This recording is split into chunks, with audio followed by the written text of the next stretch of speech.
Салом алейкум ба мардуми тоҷик. Бисёртар мардум фаҳмидем, ки дар шаҳри Россия карантин то 30 апрел давом метиҳад.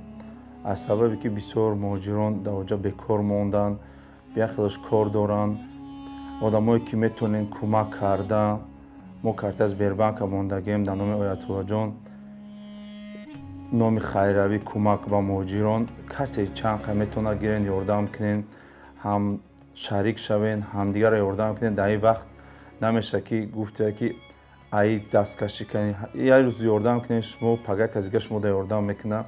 Чанд қай касе чида метавонад ҳамдигар шавен, ёрдами ҳамдигар шавен.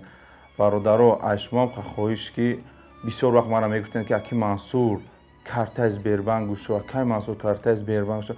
таҳти ози бозии мозию дар бозиҳое ки розыгришҳо мешаванд, ҳамира айхтон дур кунену, ҳамон чизе ки шумо розыгриш мекунену, дар ҳамуҷа шумо пулотонро монену, ба як каси дигар кӯмактон дастгирӣ кунед. Аз шумоам хоҳиш, фақат аз шумо Аллоҳ розӣ бошад, худтон эҳтиёт кунед. Чӣ қай ки моам кӯмактонем ба шумо мекунем. Аллоҳ нигаҳбонтон.